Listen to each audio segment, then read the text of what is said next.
Welcome to another Friday edition of CNN 10. My name is Carla Zeus. It's always good to see you. First story we're reporting on this October 23rd, the second and final U.S. presidential debate between incumbent Republican President Donald Trump and Democratic presidential nominee Joe Biden. It was held at Government University in Nashville, Tennessee. It's a major event in the U.S. election process. And the night before the debate, the Director of National Intelligence and Director of Federal Bureau of Investigation held a news conference. They said the nation of Iran and Russia had taken steps to interfere with the election and spread false information about it.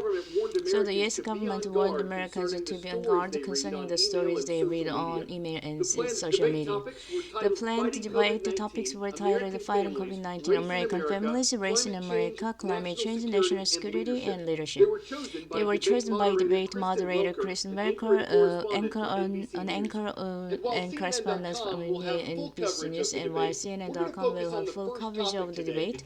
We're going to focus on the first topic today because it's affected so many people around the world. Here's an idea how the two major party candidates address the coronavirus pandemic. So, as you know, 2.2 million people modeled out were expected to die and close up the greatest economy in the world in order to fight this horrible disease that came from China. It's a worldwide pandemic. It's all over the world. You see the spikes in Europe and many other places right now. If you notice, the mortality rate is down 85%. The excess mortality rate is way down and much lower than almost any other country. And you're fighting it, and we're fighting it hard. We have a vaccine that's coming. It's ready. It's going to be announced within weeks. It's going to be delivered. We have Operation Warp Speed, which is the military is going to distribute the vaccine. I can tell you from personal experience that I was in the hospital, I had it, and I got better, and I will tell you that has something that they gave me, a therapeutic, I guess they would call it. Some people could say it was a cure, but I was for a short period of time, and I got better. Well, President, I don't be here tonight now, but I'm immune. And we're in a circumstance where President thus far still has no plan. No comprehensive plan. What I would do is make sure we have everyone encouraged to wear a mask all the time. I'll make sure we move in the direction of rapid testing, investigating in rapid testing. I'll make sure that we set up national standards as to how open up schools, open up business so they can be safe and give them the the financial resources to be able to do that. We have to open our country. We're going to have this is massive country with a massive economy. We have to open our country. I've said it often. The cure cannot be worse than the problem itself, and that's what's happening. And he wants to close down. He'll close down the country. If one person in our massive bureaucracy says we should close it down. I'm not shutting down today, but we need standards. The standard is if you have a reproduction rate in community that's above a certain level, everyone says slow up. More social distancing. Do not open bars, do not open gymnasiums, do not open until you get this under more control. But when you do open, give the people the capacity to be able to open and have the capacity to do it safely. You ought to be able to walk and chew gum at the same time. You ought to be able to safely open. But they need resources to open. You need to be able to, for example, if you're going to open business, have social distancing with the business. Within the business, you need to have a restaurant and you need the plexiglass glass dividers so people cannot infect one another. You need to be in a position where you can texting rapidly and know whether a person infected. You need to be able to trace. You need to be able to provide all the resources that are needed to do this. 10-second trivia. In metric units, which of these prefixes mean billion? Kilo, mega, giga, or tera?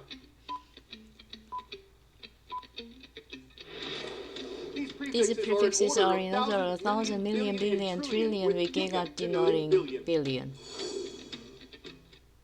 But it comes to wildfire, the term giga is used a little differently. A gigafire denotes a value of 1 million as opposed to 1 billion. The term has been around for a few years now, and it's been applied to several massive blazes throughout history, including one burning in California right now.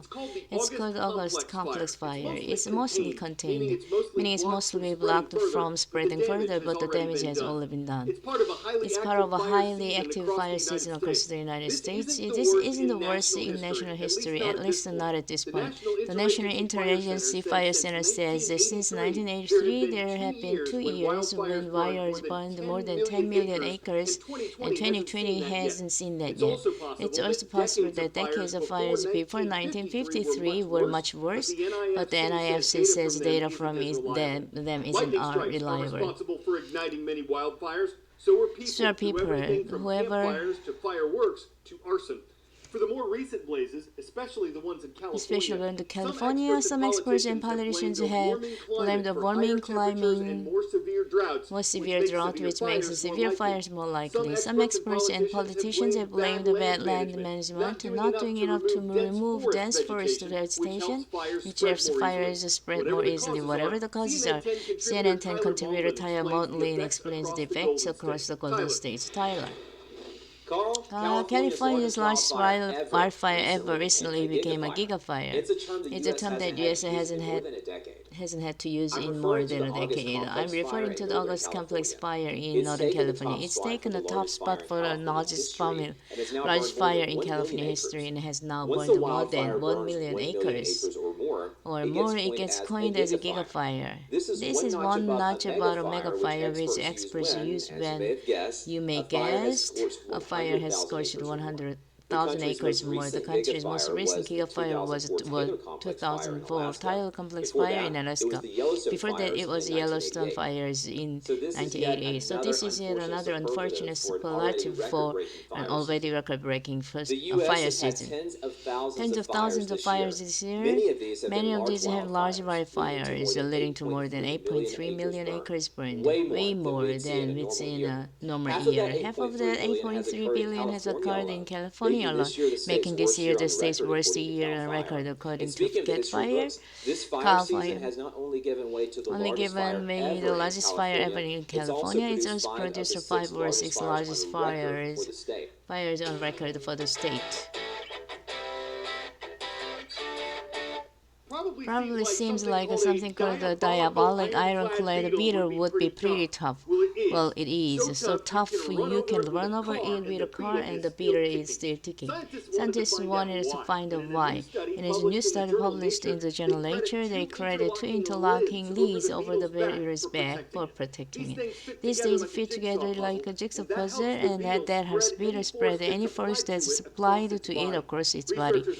Researchers are hopeful that studying this beetle will allow them to invent new and stronger materials for better engineering in the things that we build. It's big, it's strong, its name is bad, but in the weeks to the defeat of different drum, some try to crush it, but it's ironclad.